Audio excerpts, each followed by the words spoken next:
গিন্নি, আরে ও গিন্নি, কি সব শুরু করলে সকাল বেলায়? বলি আমাকে কটা ভাত দাও, খেয়ে হাটে যেতে হবে। বলি শীত তো কাছে এগিয়ে এলো, এখন থেকে যদি কাঁথাগুলো সেলাই না করি তাহলে পরবো কি বলো তো? তোমার গিন্নি সব কিছুতে তাড়াহুড়ো, কেবল অগ্রহায়ণ পড়লো, শীত আস্তে আস্তে সেই পৌষ মাস। বলি এখনকার শীত আগে আগেই পড়ে। গত বছর দেখলে না, ফসল তুলতে না তুলতেই শীত নেমে এলো। ভালো কথা মনে করেছো গিন্নি, আমার একবার মাঠে যেতে হবে। আমন ধানগুলো পরিপক্ক হয়েছে, কালকে পরশু কেটে ফেলতে হবে। হ্যাঁ হ্যাঁ, তাড়াতাড়ি সব ধান কেটে নিয়ে এসো, আমি নবান্ন তুলে বাপের বাড়ি যাব। এবার আর বাপের বাড়িতে যাওয়া হবে না গিন্নি, আমার বোন ও তার ছেলে মেয়েরা আসবে, তখন তোমাকে থাকতে হবে। সুমতি আসবে কই? আমাকে তো কিছু বলেনি তো। সেদিন ওর সাথে শহরে দেখা হলো। আমাকে কালকে চিঠি দিয়েছে, বলল কয়েক সপ্তাহ থাকবে আমাদের বাড়িতে। বেশ বেশ, তাহলে ভালোই হয়েছে। ওর নতুন রসের মিষ্টি খাওয়ার খুব শখ ছিল, এবার তা খেতে পারবে। খাবে কি করে? যে মিষ্টি বানাবে সেই তো নেই, গনি ময়রাকে কদিন ধরে পাওয়া যাচ্ছে না। বলো কি, হঠাৎ করে বুড়োটা গেল কোথায়? হারিয়ে যায়নি তো আবার? হারাবে না এত সহজে, বুড়োর স্মৃতিশক্তি এখনো বেশ টনটনে আছে। দেখবে শীত আসবার আগেই তিনি ফিরে আসবেন। বেশ বেশ, আসলেই ভালো। আমি এবার ওনাকে দিয়ে খেজুরের রসের মিষ্টি বানাবো।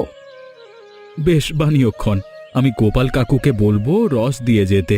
এবার আমাকে ভাত দাও দেখি, খুব খিদে পেয়েছে গিন্নি। তুমি বসো, আমি এক্ষুনি ভাত নিয়ে আসছি।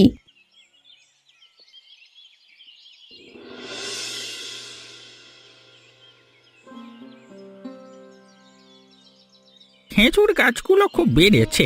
এই মৌসুমে অনেক রস পাওয়া যাবে। এই রস দিয়ে এবার গুড় বানিয়ে বিক্রি করব, আর নতুন রসের মিষ্টি তো আছেই। গনি ময়রার বাড়িতে আগেই এক হাঁড়ি রস দিয়ে আসতে হবে, তাহলে আমার মিষ্টিগুলো আগে বানিয়ে দেবে। হ্যাঁ কি হে গোপাল কাকু, সকাল সকাল কাজে লেগে পড়লে? হ্যাঁ বিমল, শীত তো এসে পড়লো, এখন গাছ না কাটলে যে ভালো রস পাওয়া যাবে না। এত রস দিয়ে করবে কি? গুনি ময়রা যে গায়ে নেই। তাহলে তুমি খবর জানো না ভায়া, গুনি ময়রা গায়ে ফিরেছে। গায়ে ফিরেছে? বলো কি? আজকে সকালই ফিরল, তখন কেবল আধার কেটেছে। আমি বাড়ি থেকে বের হয়ে দেখি চার বেহেরার পালকি করে কে যেন আসছে। কাছে আসতেই দেখলাম ভেতরে আমাদের গুনি ময়রা। চার বেহারার পালকি চড়ে এসেছে, তাহলে ও তীর্থে যায়নি? ও ছাই, তুমি তাহলে কিছুই জানো না। হেমন্তপুরের জমিদারের ছেলের বিয়ে ছিল, সেখানকার মিষ্টান্ন বানাতেই ওরা গুনি ময়রাকে নিয়ে গিয়েছে।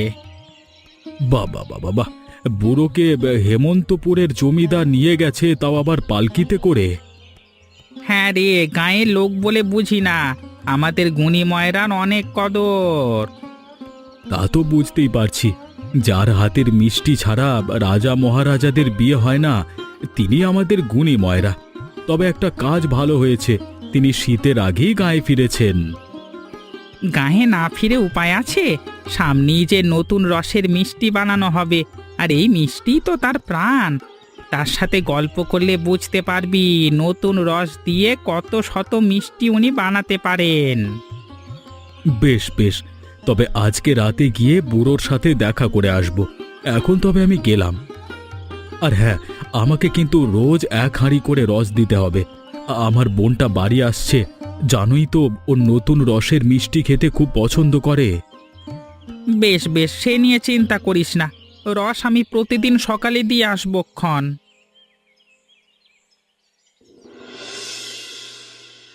কাকাবাবু, ও কাকাবাবু, বলি ঘরে আছেন? কে? বিমলের বউ নাকি হে? হ্যাঁ গো, তা কোথায় ছিলেন এতদিন? আমরা আবার আপনার চিন্তায় অস্থির হয়ে আছি। আমি হেমন্তপুরে গেছিলাম বউ, ওখানকার জমিদারের ছেলের বিয়ে ছিল। অনেক খাবার দিয়েছে। এই ছেলে মেয়েগুলোকে একবার পাঠাস, কিছু দেবক্ষণ। ঠিক আছে, পাঠাবোক্ষণ। এখন নিন, এইটুকু দুধ খেয়ে নিন। এত পথ পাড়ি দিয়ে এসেছেন, নিশ্চয়ই অনেক পরিশ্রম হয়েছে। আমাকে একটু জল এনে দিতে পারবি বউ?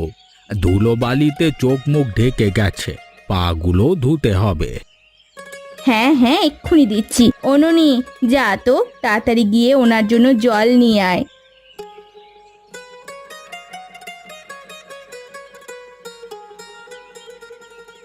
দে মা, জলটা আমার হাতে দে। কে কি হতবাগি, দাঁড়িয়ে রইলি কেন? জল দিয়ে ওনার পা দুটো ধুইয়ে দে।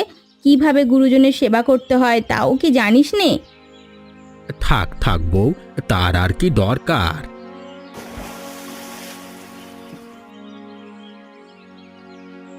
ইয়ে গুনিময়রা, বাড়ি চলে এসেছো দেখছি। তা তো দেখতেই পাচ্ছিস বাবা, জল জ্যান্ত একটা মানুষ দাঁড়িয়ে আছি। বেশ বেশ, তা তোমাকে একটা খবর দিতে এসেছি। কি খবর? মোড়ল মশাই তোমাকে যেতে বলেছেন। মোড়ল মশাই আমাকে ডেকে পাঠিয়েছেন? কেন? ওনার মেয়ে এসেছে, সে তোমার হাতে নতুন করে রসের মিষ্টি খেতে চায়। তাই মোড়ল মশাই বললেন তাড়াতাড়ি রস সংগ্রহ করে তার বাড়িতে হাজির হতে। কি এত বড় আস্পর্ধা তোর! আমার বাড়িতে দূর দূরান্তের মানুষ রস নিয়ে এসে মিষ্টি বানিয়ে নিয়ে যায়, তুই আমাকে হুকুম করছিস মোড়লের বাড়িতে যেতে? আরে আমার উপর খেপছো কেন? আমি কিছু বলিনি, এগুলো মোড়লের কথা। বেশ, তবে মোড়লকে গিয়ে বল আমি যাব না ওর বাড়িতে, দেখি ও কি করতে পারে। বেশি পাকামো করো না বুড়ো, না হলে মোড়ল মশাই লাঠিয়াল বাহিনী পাঠিয়ে তোমাকে তুলে নিয়ে যাবে। কি আমাকে লাঠিয়ালের ভয় দেখাচ্ছিস? ওরে, ভিন গাঁয়ের রাজা মহারাজারা আমাকে কুর্নিশ করে পালকি দিয়ে নিয়ে যায়, আর তুই আমাকে লাঠির ভয় দেখাচ্ছিস? দেখছিস আমার হাতের লাঠিখানা, এটা দিয়ে এককালে 10 জনের মাথা ফাটিয়েছি। সেই দিন আর নেই বুড়ো, এখন আমাদের মোড়লের আদেশে সবকিছু চলে, আর তিনি খুব খারাপ লোক। তাই সোজাসুজি চলে যাও, না হলে এর ফল কিন্তু ভালো হবে না। তবে রে হতচ্ছাড়া, আমাকে তুই ভয় দেখাচ্ছিস? আজ তবে তোকে আমি মেরেই ফেলবো।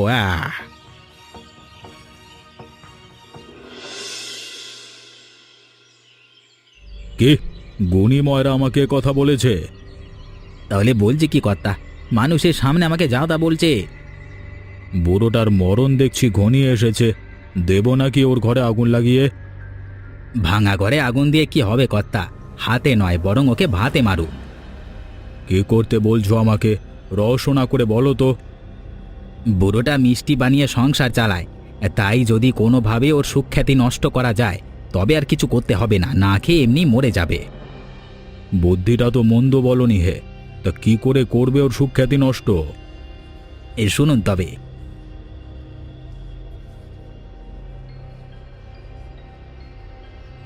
আরে, এ তো ভালো বুদ্ধি। তুমি এক কাজ করো মানিক, যেভাবে বলেছো ঠিক সেভাবেই কাজ করো। টাকা পয়সা নিয়ে ভেবো না, সব আমি দেব। ঠিক আছে কর্তা, আপনার কথা মতোই কাজ হবে। আমি তবে উঠি।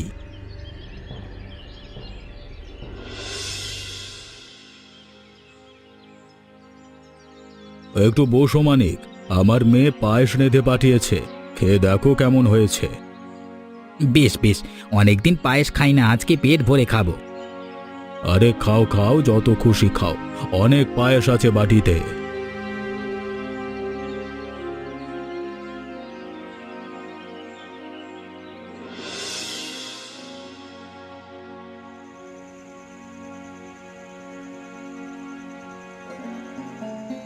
একা মানুষ, নিজেকেই সংসারের সব কাজ করতে হয়। গিন্নি থাকতে কতই না আরামে ছিলাম, তখন মনের সুখে দেশে দেশে মিষ্টি বানিয়ে ফিরেছি। সে সময় এত সব ঝামেলা ঝঞ্ঝাট পোহাতে হতো না। আজকে আমার কি দিন আসলো প্রভু, জলটা নিলেও নিজের হাতে নিয়ে খেতে হয়। এখন থেকে আর ঝামেলা পোহাতে হবে না দাদু ভাই, আমি চলে এসেছি। আবার তুমি দেশে বিদেশে ঘুরে বেড়াতে পারবে। সে কি মিনু, তুই হঠাৎ? তোর না শ্বশুর বাড়িতে থাকবার কথা? আমি একেবারের জন্য চলে এসেছি দাদু ভাই, আর শ্বশুর বাড়ি যাব না। সে কি রে, শ্বশুর বাড়িতে যাবি না, এ কেমন কথা? আর তোর স্বামী কই, তাকে নিয়ে আসিসনি কেন? ও আর নেই দাদু, দুদিন জ্বরে আমার অকুল পাথারে ভাসিয়ে চলে গেছে। সে কি কথা, অমল মারা গেছে? ওই একটা চিঠি তো কেউ দেয়নি আমাকে। চিঠি দেব কি করে, মূল্য তো আজ সকালে। সকালে মরলো আর বিকেলে তুই চলে এলি? এরকম অলক্ষণে কাণ্ড তো হতে দেখিনি। কিছু আচার অনুষ্ঠান তো করতেই হয়। আমি থাকবো কি করে, ওরাই যদি আমাকে না রাখে। ও মারা যেতেই দেওর ভাসুরেরা আমায় গলা ধাক্কা দিয়ে বার করে দিয়েছে গো দাদু। উপায়ন্ত না দেখে তোমার কাছে এসেছি। কি এত বড় আস্পর্ধা ওদের? আমার নাতনিকে গলা ধাক্কা দিয়ে বের করেছে? দাঁড়া, আমি আজই কুসুমপর যাব। না না দাদু ভাই, তোমার ওখানে গিয়ে কাজ নেই। বুড়ো মানুষ শুধু শুধু ঝামেলায় পড়বে। তার চেয়ে বরং আমাতে তোমার পায়ে একটু ঠাঁই দাও না গো। আমি সারা জীবন তোমার সেবা করে কাটিয়ে দিতে পারবো।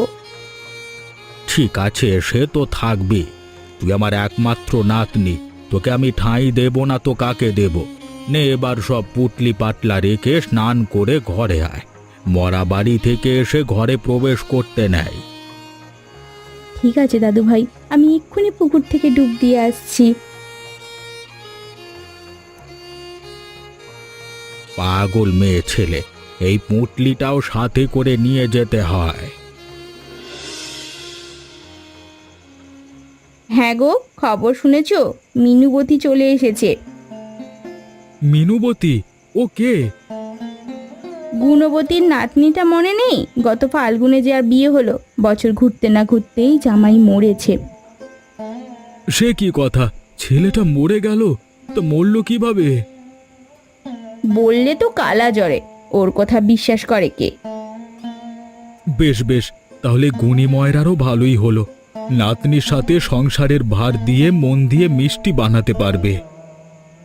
হ্যাঁ গো, কাল থেকেই গোপাল খুড়ো রস সংগ্রহ করবে। তুমি ওনাকে বলে দিও তো। সে আমি বলেছি, নতুন রস পাওয়া মাত্রই উনি দিয়ে যাবেন। বেশ, নাও এবার একটু তরকারি নাও।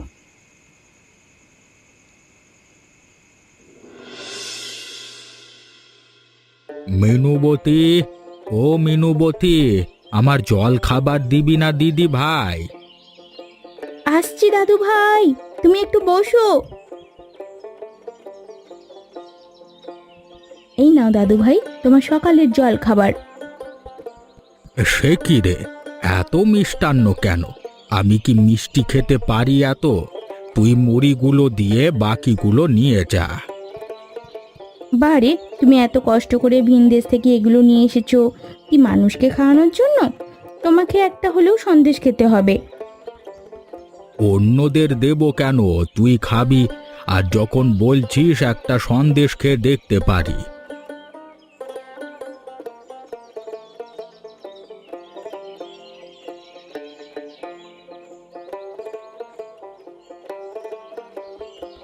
ময়রা ভায়া, আরে ও ময়রা ভায়া, বাড়িতে আছো? কে, গোপাল নাকি? হ্যাঁ গো, তোমার জন্য কিছু রস নিয়ে এলাম। ঝটপট আমাকে মিষ্টি বানিয়ে দাও তো। নতুন রসের মিষ্টি বানাতে হলে খাজনা লাগে, তাই এনেছিস? তাহলে আর বলছি কি, তোমার জন্য এক পাত্র রস এনেছি আর এক পাত্র মিষ্টি বানানোর জন্য।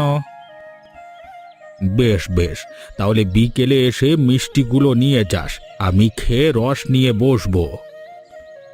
ঠিক আছে, তবে বিকেলে এসে নিয়ে যাব, তুমি মনে করে বানিয়ে রেখো। আমি এক্ষুনি বানাতে বসছি। আরে ও মিনু, হাঁড়িগুলো রান্নাঘরে নিয়ে যা তো।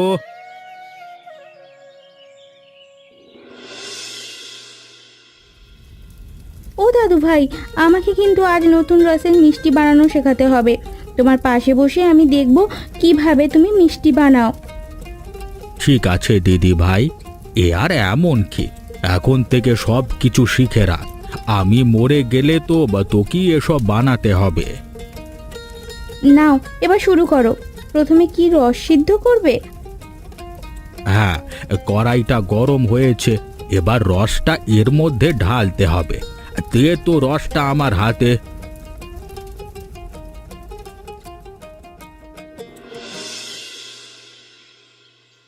আহা কত সুন্দর হয়েছে মিষ্টিগুলো। হ্যাঁ, জিভে একেবারে জল চলে আসছে। ও মায়েরা দাদা, কিভাবে বানালে গো এগুলো? সব কাজ সবাইকে শেখাতে নেই গোপাল। তোমার কাজ তুমি করো, আমারটা আমি করি। এখন তুমি যদি মিষ্টি বানানো শিখে যাও তাহলে আমি চলবো কি করে? তা ঠিক বলেছ, নিজের কাজ নিজে করা উচিত। যাক, তুমি এত সুন্দর মিষ্টি বানিয়ে দিলে, এইবার একটা খেয়ে দেখি। আরে কি করছো কি করছো? নতুন রসের মিষ্টি এভাবে খেতে হয় না, বাড়ির সবাইকে নিয়ে খাও। আমার বাড়িতে তো কেউ নেই দাদা, জানোই তো সবাই আমাকে ছেড়ে চলে গেছে, তাই এখানে খেলে কোনো দোষ হবে না। আহা কি সুস্বাদু হয়েছে মিষ্টিগুলো, আর একটা মুখে দি। কি হলো গোপাল, মিষ্টি ভালো হয়নি? মিষ্টিগুলো খেয়ে কেমন যেন লাগছে। কেমন লাগছে? খুব ভালো। তা তো বটেই, কিন্তু মাথাটা যেন খুব ঘুরছে, যেন এক্ষুনি মাথা ঘুরে পড়ে যাবে। দাদা এ কি হচ্ছে? আমি যে হ্যাঁ।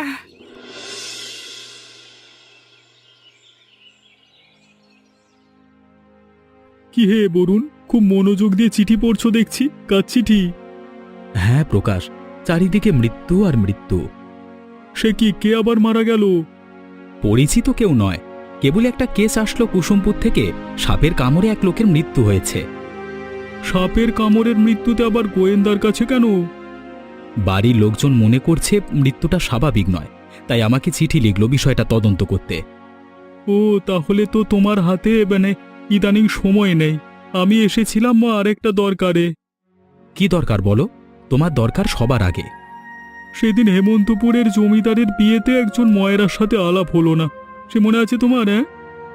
মনে থাকবে না কেন? গুণী ময়রার হাতের মিষ্টি যে খাবে সেই তার ভক্ত হয়ে যাবে। গুণী ময়রাকে খুনের অপরাধে পুলিশ ধরে নিয়ে গেছে। কি বলছো প্রকাশ? গুণী ময়রা খুন করেছে? এটা আমার বিশ্বাস হচ্ছে না। আমারও বিশ্বাস হচ্ছে না বরুণ, সেজন্য তোমার কাছে এসেছি। যদি সত্যটা জেনে তাকে নির্দোষ প্রমাণ করা যায় তাহলে লোকটা প্রাণে বাঁচবে। বেশ বেশ, চলো তবে গুণী ময়রার বাড়িতে চলো, গিয়ে দেখি তার জন্য কিছু করা যায় কিনা। কুসুমপুরের কেসটার কি হবে তাহলে? সে পরে দেখা যাবে, আগে চলো গুণী ময়রাকে বাঁচাতে হবে। কি হয়ে গেল দাদা? ভাবতেই অবাক লাগছে যে দাদু এভাবে একজনকে খুন করে ফেললো। আপনিও বিশ্বাস করছেন গুণী ময়রা খুন করেছে? চোখের সামনে দাদুর মিষ্টি খেয়ে লোকটাকে মরে যেতে দেখলাম, বিশ্বাস না করে কি পারি বলো? আচ্ছা, অন্য কেউ তো খাবারে বিষ মেশাতে পারে। অন্য কেউ? হ্যাঁ তা পারে। কদিন আগেই মোড়লের সাথে দাদুর ঝগড়া হয়েছিল, মোড়ল দাদুকে দেখে নেবে বলে শাসিয়েছিল। তিনিই কাজ করতে পারেন। আচ্ছা, এই কদিনে মোড়লের বাড়ির কেউ আপনাদের বাড়িতে এসেছে? না, তা আসেনি, তবে ওদের অসাধ্য বলতে কিছুই নেই। ঠিক আছে, তা মানলাম। এবার বলুন তো, আপনাদের বাসায় ঘন ঘন কে আসে? বিমল কাকুর বউ জয়া, ওদের বাড়িতে বিষও আছে, খেতে ইঁদুর মারার জন্য বিষ দেয়। তাহলে ওরাই এ কাজ করেছে? আগে থেকে কিছু বলা যাচ্ছে না প্রকাশ, দাবার গুটি যে কোনো সময় উল্টে যেতে পারে। তো মিনুবতী, আমরা এখন উঠি, আবার দেখা হবে। হ্যাঁ কি না, খালি মুখে উঠবে না। না না, তা হবে না, আপনারা বসুন, আমি এক্ষুনি কিছু নিয়ে আসছি। কি হে প্রকাশ, কি বুঝলে? গভীর জলের মাছ, আসতে না আসতেই কতজনের উপর সন্দেহের তীর ছুঁড়ে দিল। হ্যাঁ, তবে আমি যাকে সন্দেহ করছি সেটাই সঠিক হওয়ার সম্ভাবনা বেশি। কাকে সন্দেহ করছো তুমি? সে পরে বলবো। এবার তুমি ওঠো, এক্ষুনি হাসপাতালে গিয়ে গোপালের শরীরে পাওয়া বিষের ধরনটা জেনে এসো তো চট করে। বেশ বেশ, যাবক্ষণ, আগে নাস্তাটা খেয়ে যাই।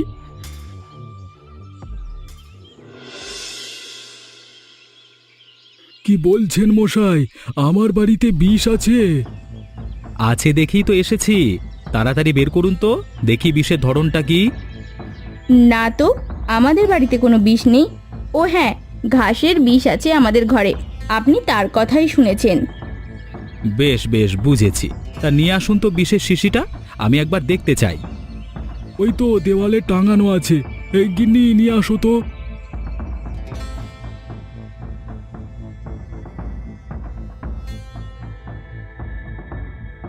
বরুণ তুমি এখানে, আর আমি সারা গ্রাম চষে বেড়াচ্ছি। কি হয়েছে প্রকাশ, কিছু পেলে কি? হ্যাঁ, ডাক্তারবাবুর সাথে কিছুক্ষণ আগেই দেখা হলো। তিনি বললেন গোপালের শরীরে সাপের বিষ পাওয়া গেছে। সাপের বিষ? বলো কি? ডাক্তার তাই বলল। সাপের বিষ খেলে সাধারণত ক্ষতি হয় না, কিন্তু গোপালের মুখে ক্ষত ছিল, তাই তার কাল হয়েছে। দুটো মৃত্যুই সাপের বিষের প্রভাবে হয়েছে। খুবই গুরুত্বপূর্ণ একটা বিষয়। হ্যাঁ, কোন দুটো মৃত্যু? ওহো, বুঝতে পেরেছি এতক্ষণে। আচ্ছা, মিনুবতী স্বামীর বাড়ি কোথায় বলতে পারবেন? ওর বিয়ে হয়েছিল কুসুমপুরে, কিন্তু স্বামী মারা যাওয়ার পর এখানে চলে এসেছে। কয়েকদিন আগে কুসুমপুরের একজনের সাপের কামড়ে মৃত্যু হয়েছে। তার মানে দুটো ঘটনা একজন ব্যক্তি ঘটিয়েছে। সে কি, কিসের ঘটনা, আর কেই বা ঘটালো? আমাদের সাথে আসুন, তাহলেই বুঝতে পারবেন।